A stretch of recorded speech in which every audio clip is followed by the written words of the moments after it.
Hey, my name is Crystal. I'm a floral watercolor artist. Welcome back to my channel. Today we are going to paint this beautiful Heliconia flower. It's a beautiful tropical flower and it's from this lovely vintage book called The Book of Flowers, and it's got all these wonderful paintings by Pierre-Joseph Redoute. And he's famous for his vintage roses actually, and I might paint a couple of roses from his roses collection one day, but today we are painting this one here. So hope you can paint along with me. Let's start.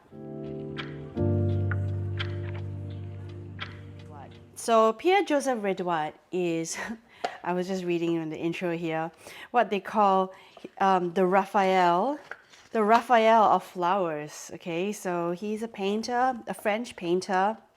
I don't know how long ago now, 200 years ago, and he's famous for these beautiful vintage floral paintings, and mostly actually famous for his roses. So Redoute's roses, if you Google Redoute's roses in Google or Pinterest, you'll just be amazed by all these beautiful, very detailed, realistic painting of all sorts of roses. So I have this book here called The Book of Flowers, and it's a mini version of a huge coffee table book. I love it so much. It's a great reference book. Go look it up. So back to the Heliconia. I'm going to show you how it might seem really intimidating to paint something like this with the color gradation and the pointy flowers, but it actually isn't. So let's get straight into the supplies. Okay, I'm just going to show you my setup here and how I've set up everything around my table. I've got my reference book here on a little book stand. I've got my paint palette, my 2 cups of water, my paper towel, my brushes that I'm going to use. And today I'm going to use my Academy watercolor paper pad. This one is a really nice brand because I feel that it is almost as good as Arches paper. It's got a dry, beautiful, textured surface. So I used a cold press 100% cotton. The sizing is a bit strange though. It's a little bit smaller than A4. So it's actually, sorry, a little bit bigger than A4.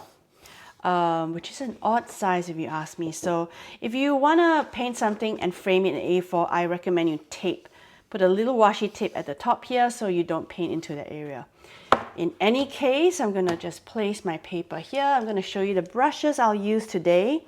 I think I will probably use my size 12 round brush by Princeton Heritage. It's got a nice pointy edge, and this will give me the nice like pointy bits here that you want to get from this Heliconia. And then for details, I'll just use a size 4 silver black velvet. You can use any brand you like. You don't have to follow what I use, but I'm just showing you my supplies. So let's get started. Okay, let's go. Grabbing the big size 12 round. And oops, yes, very important. Gotta spray down my palette. I haven't done that yet. So spraying my palettes of paint. I am going to record a video really soon on my whole palette. I'm going to swatch it out, show you what colors I use, why, and the different brands. But for now, let's get started on the Heliconia straight away. I am going to go straight into my gamboge with a bit of orange, because to get that first flower out, I'm going to go right in here, push down the belly of my brush, make a little sharp, pointy edge at the top there.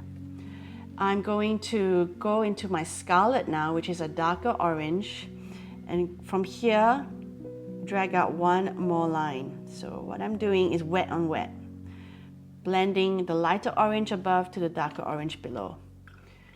Okay, and then right at the bottom here is an even darker purpley red. So I'm going to grab some dragon's blood, which I'm told is also called madder, red madder, brown madder in other brands. I'm going to grab the dragon's blood and I'm going to see how that works by pulling down right under there, letting it bleed into each other. And there we have that first petal of the Heliconia. Okay, looking at it right now, and the orange is overpowering the yellow. So I'm going to dry my brush, wash my brush, dry it up, and I'm going to go up and just lift a bit of that color off the top of that petal because it's gone too dark. Okay, so lifting it up, I'm just experimenting here, and then maybe dropping a bit of yellow back to the top. Don't mess with it too much. I think that's good for now. Let's go straight onto the next petal there. The next one, so I've learned from that first petal what happened here. I realized that that first wash was a bit too dark, so I'm gonna go into my cadmium yellow here and straight away do that first swoosh. Wash off your brush, grab the orange, second swoosh. Wash off your brush, grab the darker brown madder or dragon's blood. That swoosh. Like it? I'm liking it? Yes, yes, yes. Okay, also just go in there, just lifting a bit because I don't want the darker colors to overpower the lighter colors.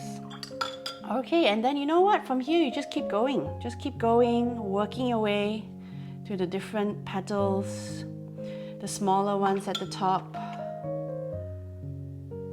bigger ones at the bottom. You can vary and play with the strength of your pigments with each one. It doesn't have to be super uniform. Using your reference photo always as inspiration. Okay, the one right at the top here is just mostly yellow. So I'm just gonna do that yellow.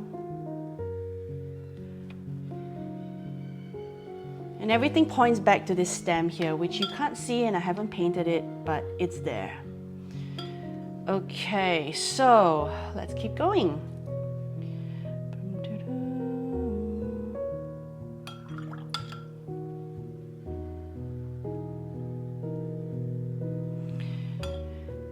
Watercolors are just the most gorgeous medium for flowers, I reckon.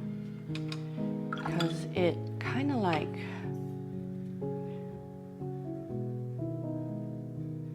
mimics how nature and all the colors blend into each other. You don't really have to work so hard to recreate that blending effect. As you can tell, look at how quickly I'm moving from one petal to another.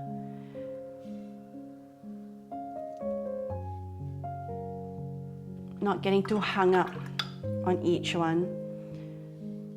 See, I'm still not learning my lesson. And my yellows are so weak. All right, I'm just trying to see if I can go into a really nice, juicy yellow wash here. Noticing that they kind of touch each other, so I'm trying to remember to do that, to let each petal touch one another. Okay, actually, right, I'm seeing if I should add a little bit of purple into this darker wash here. Okay, and that purple, ooh, excuse my doggy, what she found. All right, so keep playing, keep going, keep blending, keep bleeding.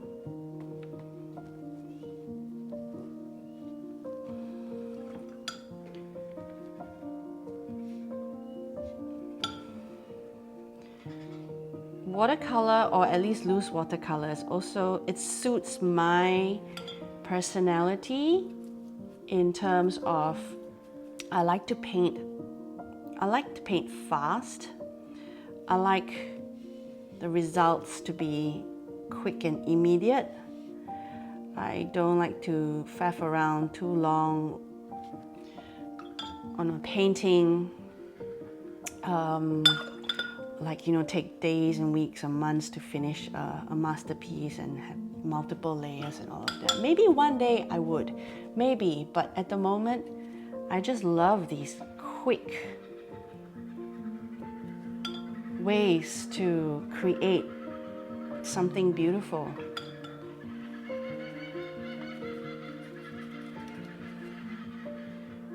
All right.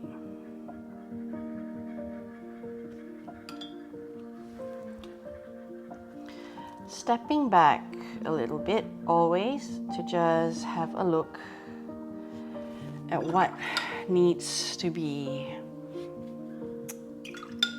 worked on.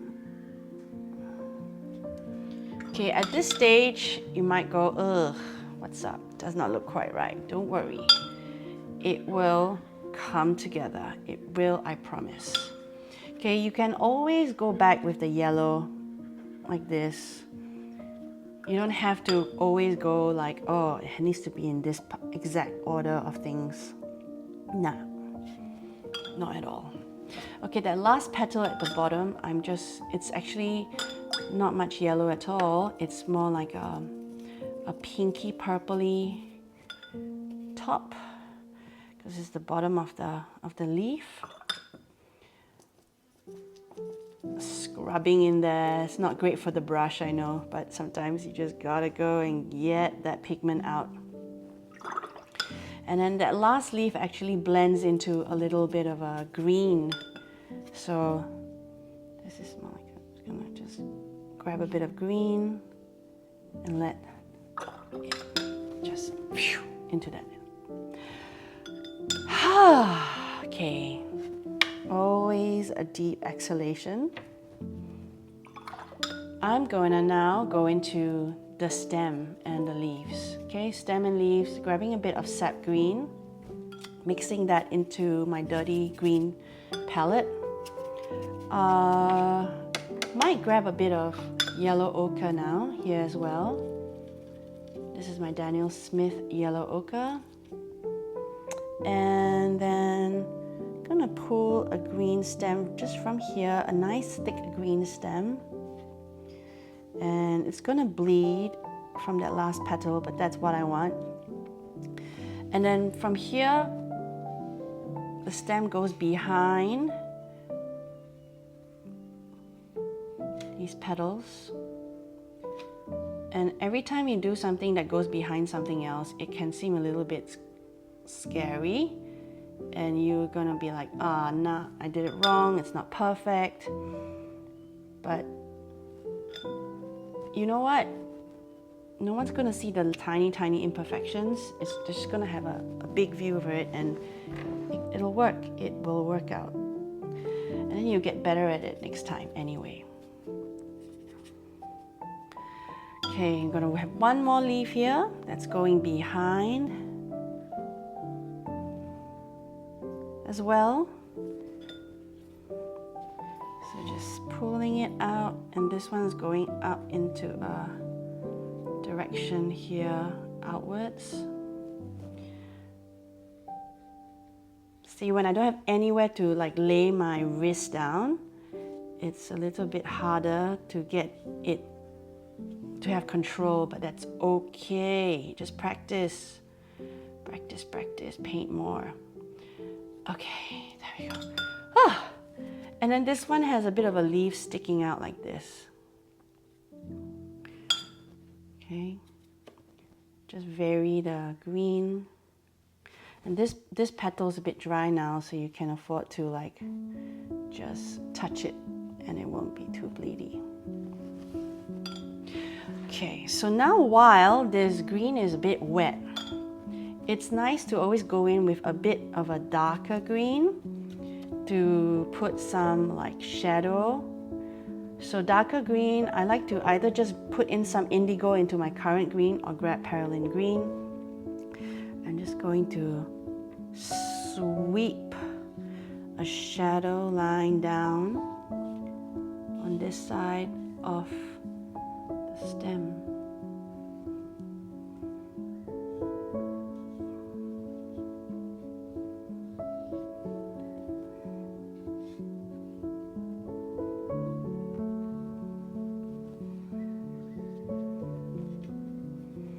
And a little shadow on the inside of this leaf. Step back, take a breath, take a glance.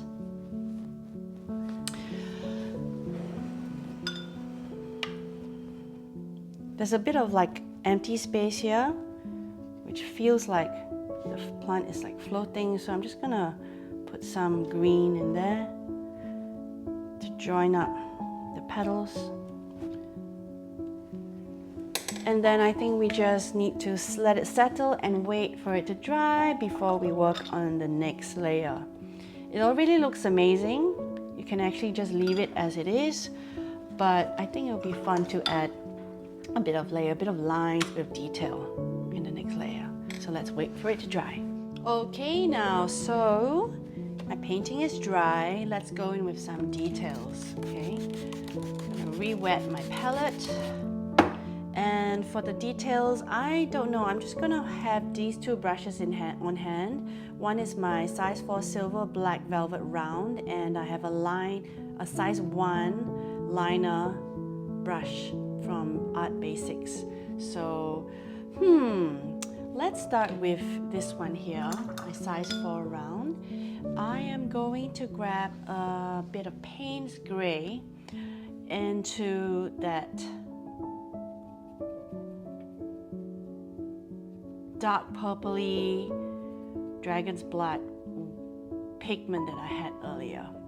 Okay, and then from here, I'm just gonna pull out a couple of veins from the bottom of that petal outwards.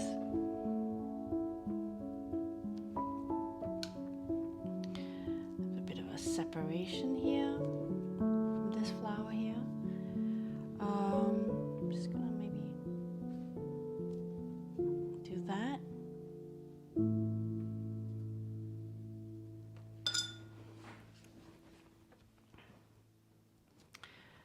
So the point of creating the next layer is to give the painting more depth. And I mean, it's already so pretty on its own, but it's also always nice to give it a bit more of a zhuzh. A zhuzh? You know what I mean. A bit of an X factor there. So I'm just darkening the base of each flower, of each petal here, with a bit of that shadow wash that I mixed with Payne's Gray, purple, and dragon's blood.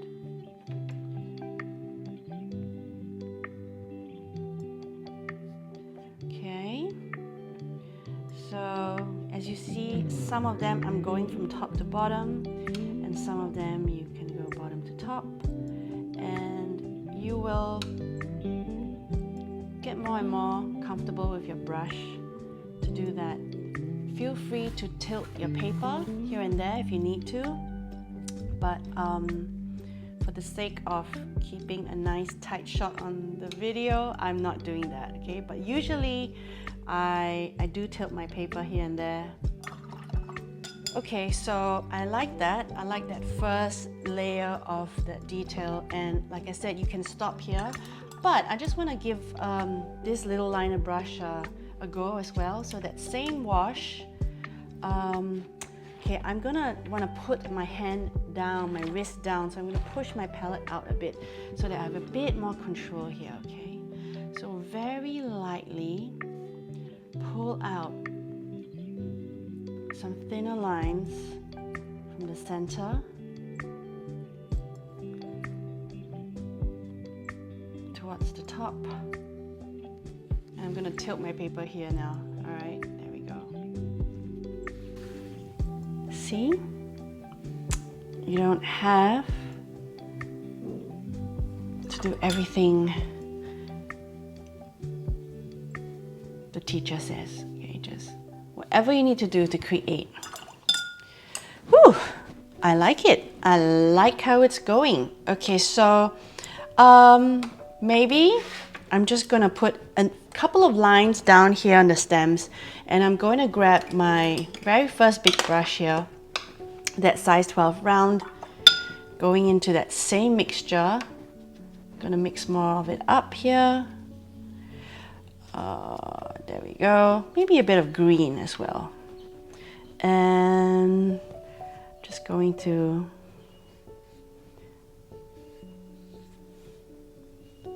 little shadowy for the stem coming down.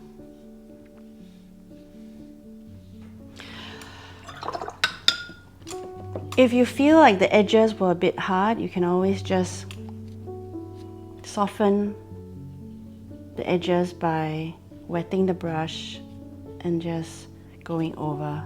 And I said that because that's exactly how I felt. Okay. All right. Last thing I want to do is some veins coming out from this leaf. You can use that dark wash again, or just grab some of that green that I've left behind here. And yes, just elbow your palette out of the way to get a nice stable base for your elbow, for your wrist. Just pull out a few veins. Nothing too much, nothing too serious. And I think I have gone a bit too dark with the stem now. I've got a bit of regret now. So I'll see if I can pick up some pigment. If not, then it's fine. Not the end of the world. Not the end of the world. You can always do it differently in the next painting. And that's how you get better at stuff. All right, so there you have it. My Heliconia. I hope you enjoyed painting along. And yeah, that's all. And we did it. This is the Heliconia painting that I recreated from Pierre Joseph Redoute's book. I really love it. It is a little bit darker than I thought that it would turn out, but I think it's got something special. And if you did paint along with me, please let me know in the comments. Please tag me on Instagram. I'm at Crystal Tan Art. And if you like this video, please like, please subscribe. I am having a lot of fun creating videos for you on this channel, showing you my art process. And yes, I hope to see you in the next video.